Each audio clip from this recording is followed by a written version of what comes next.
Kapan terakhir kali kamu dapat tertidur tenang? Tak perlu memikirkan tentang apa yang akan datang di esok hari. Tubuh yang berpatah hati tergantung pada gaji. Pernahkah kalian berusaha untuk menamatkan suatu game yang pernah kalian mainkan atau berkompetisi untuk memenangkan suatu lomba? Nah, apakah kalian tahu bahwa tindakan kalian itu merupakan daya juang kalian untuk mencapai apa yang kalian mau? Nah, daya juang itu sendiri adalah semangat, tekad, dan keteguhan hati seseorang dalam menghadapi tantangan hidup apapun. Daya juang bukan sekedar keberanian, tapi juga ketekunan untuk terus maju meski menghadapi kegagalan. Dalam hidup, tidak ada keberhasilan yang diraih tanpa perjuangan. Tidak hanya daya juang untuk bermain dan belajar, daya juang juga menjadi salah satu kunci keberhasilan dalam dunia kerja. Dalam setiap pekerjaan, pasti adanya tantangan, hambatan, dan rintangan yang bisa membuat seseorang merasa terpuruk.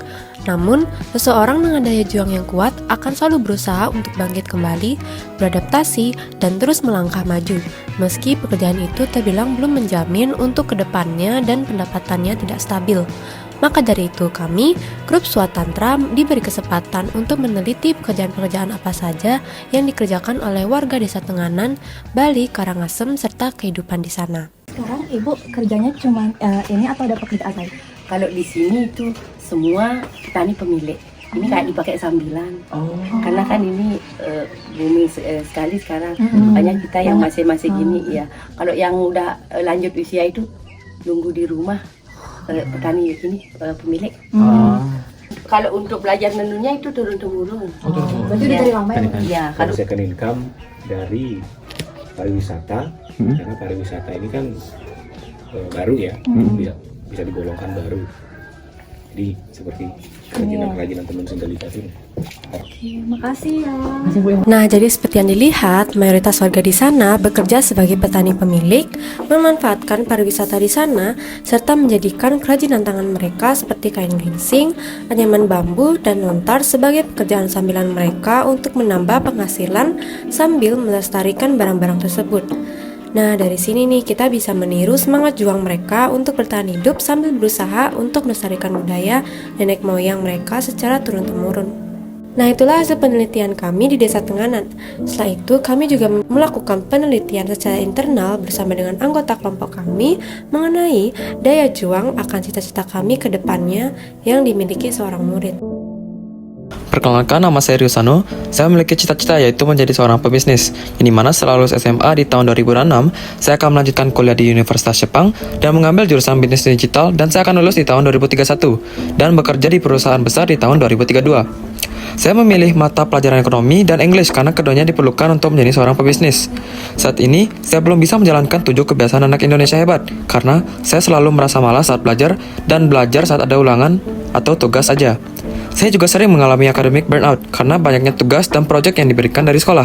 Karena ini, daya juang saya menjadi lemah dan mudah stres. Halo, perkenalkan, nama saya Naimi dan cita-cita saya menjadi dokter mata, di mana pada tahun depan saya harus lulus masuk Universitas Udayana atau Warmadewa di Fakultas Kedokteran. Lalu, pada tahun 2030 saya lulus dari program Sarjana Kedokteran, dan pada tahun 2033 saya harus lulus program belajar profesi dokter atau koas dengan mengambil profesi sebagai dokter mata. Dan pada tahun 2031 saya ingin mengambil studi lebih tinggi lagi dengan lulus menjadi dokter spesialis selama 4-6 tahun.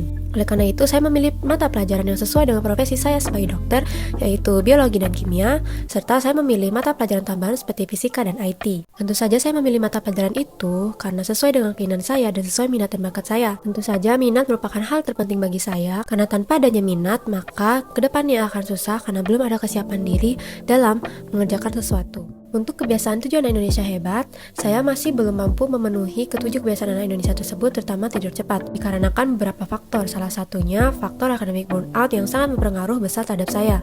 Oleh karena itu, terkadang daya juang saya seringkali melemah. Dimana menurut saya, academic burnout itu sangat berdampak besar bagi siswa di sekolah dengan tugas-tugas yang diberikan, karena dari pengalaman saya pribadi, tugas-tugas yang diberikan sekolah itu cenderung rumit dan dibarengi oleh ulangan di hari yang sama. Itulah alasan mengapa siswa bisa cepat stres dan malas untuk belajar. Karena itu, saya harus bisa menahan godaan untuk bermalas-malasan dan bisa memanajemen waktu dengan baik antara belajar dan bermain. Karena saya tahu bahwa cita-cita saya itu tidak mudah dan butuh pengorbanan kerja keras.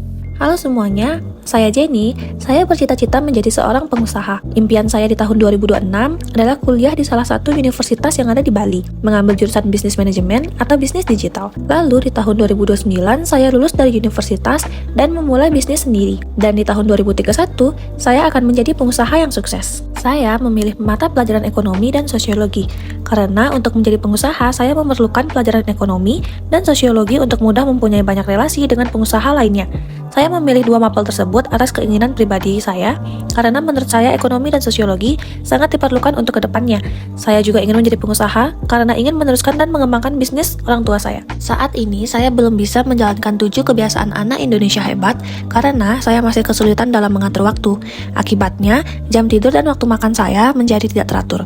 Selain itu, banyaknya tugas dari sekolah membuat saya sering bergadang untuk menyelesaikannya, sehingga saya tidak sempat untuk makan dengan teratur dan waktu tidur saya pun juga terganggu. Sebagai seorang pelajar, saya sering sekali mengalami academic burnout, terlebih lagi saat sekolah memberikan banyak sekali tugas dan ada beberapa mata pelajaran yang tidak saya mengerti. Saat kondisi seperti itu, biasanya saya menjadi malas mengerjakan tugas tersebut.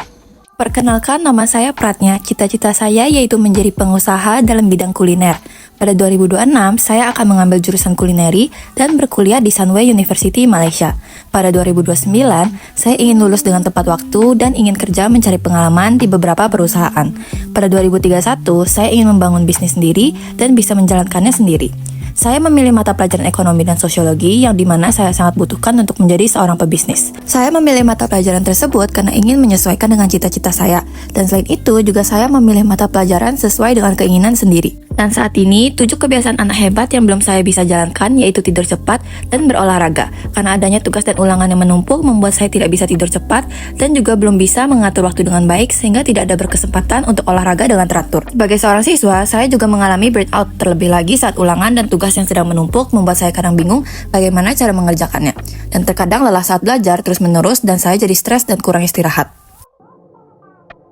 Halo, perkenalkan nama saya adalah Yudhistira. Saya memiliki cita-cita untuk menjadi seorang psikolog dan juga fashion designer pada tahun 2033. Dengan rencana pendidikan yang jelas, mulai dari lulus SMA pada tahun 2026 hingga menyelesaikan profesi psikologi. Mata pelajaran yang mendukung cita-cita saya adalah sosiologi dan kimia, serta seni sebagai pelengkap sesuai dengan minat dan bakat saya di bidang desain dan juga menjahit. Meskipun saya menghadapi tantangan seperti jadwal kegiatan yang padat, akademik burnout, dan juga kesulitan menjaga kebiasaan tidur yang sehat, saya menyadari pentingnya mengembangkan manajemen waktu dan menemukan cara belajar yang lebih menyenangkan. Dengan semangat dan perencanaan yang matang, saya percaya bisa mengatasi kendala tersebut dan terus melangkah menuju impian saya.